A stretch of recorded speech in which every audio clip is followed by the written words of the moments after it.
Close to the current developments. But not contiguous and not near the highway. I realize it's a big ask. But if my people are uprooted, we lose our ancestral land and our heritage. And I'm sorry for your plight, but the answer is no. Alton, please. The time for this fight was 18 years ago. And my late father Jacob was the tribal chairman then. He was old. Opposition was beyond him. But it's not beyond me. The law is. Mr. President, you are a great architect. This development of yours has created thousands of jobs. It's added millions to the economy. It's something that we should both be proud of. And I have no intention of undoing it. Miss Cousins, I know this isn't what you want.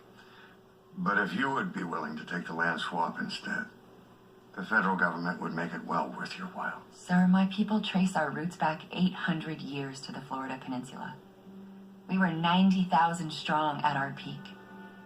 You know how many Ochiol are left? No, ma'am. 1,400. And every time we move, more of our people scatter. Our current situation is not ideal. But whatever it looks like now, for generations, we've planted on this land and fished on it. Our ancestors are buried on it. And if we leave, we're signing our people's death warrant. Excuse me. I'm very sorry, Mr. President, but what's done can't be undone. Alton, if I believed that were true, I would never have taken this job. Excuse me, gentlemen. Sisters from tribal nations all over the country. More joining every hour. Here to support the Ochiol people in our struggle to save our sacred land. Did you meet with the president? Yes.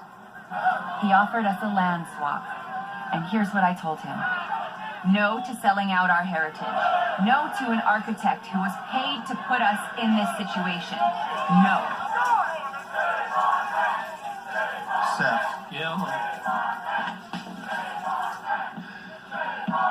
So we've got dozens of Ochiol staging a protest in the White House, other tribes staging a protest outside. And no way to remove any of them that doesn't include handcuffs and a paddy wagon. You know, we need to tell the president. I do. You broke it, you fix it. Yeah. Aware that he was displacing the Ochiol at the time he was hired. But is he attempting to resolve the situation? Yes, so he's met with the head of the Ochiol Nation and the developer, and he's consulting with the Alachua County Land Use Commission. What would the president like to say to the 60 tribes that are protesting outside the White House? That he respects the Ochiol's plight, and he's working hard to craft a solution. Commissioner Bradley, I understand that the protesters on Pennsylvania Avenue aren't permitted, but I would appreciate it if not a single one of them was removed. Thank you for your understanding. Goodbye. I spoke to the Bureau of Indian Affairs about recognizing the Ochiol as a nation. Good. Then we can put the land in a trust, stop any further development. Except the BIA has declined to recognize the Ochiol in the past. If we renew the application, it could take years. Can we cut through the red tape with an executive order giving the Ochiol people federal recognition? It's an end run, but there's no procedural bar. Start the process. Yes, sir. I also need to update you on your wife's foundation. You know the longest sit-in at a federal building? 25 days. They can't stay here. I mean, the dirt on those floors. Ugh, the saddle sores. I've rerouted traffic and canceled the rest of today's tours. But that kid on the computer, he's a real trooper. You know, he's protesting and working. He's a good multitasker. This can't continue. You're right. But here's the thing. There are film crews just waiting for these people to be carried out in cuffs, and that's not going to happen. So either we negotiate our way out of this, or the Ochiol may have just found new tribal land.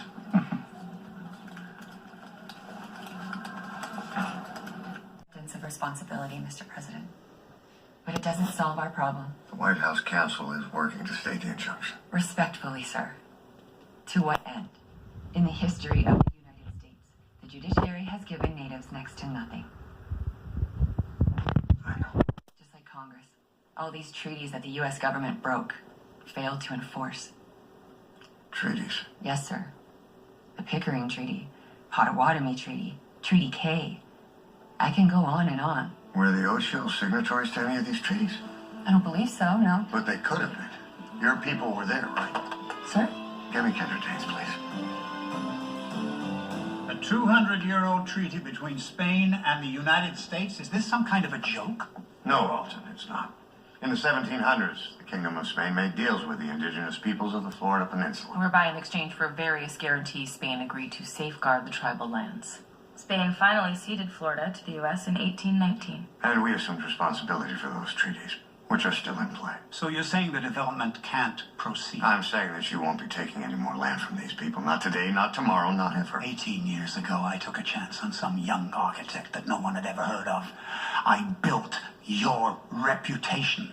And now you repay me by undermining me? Let's talk about undermining. You and Billy lied to me. You concealed from me the true impact of what our development was going to do to these people. What choice did I have? You always let your scruples get in the way of progress. Billy knew that. That's why he worked with me. Your problem wasn't my scruples. It was your lack of them. Let's see if you can find some on the way out.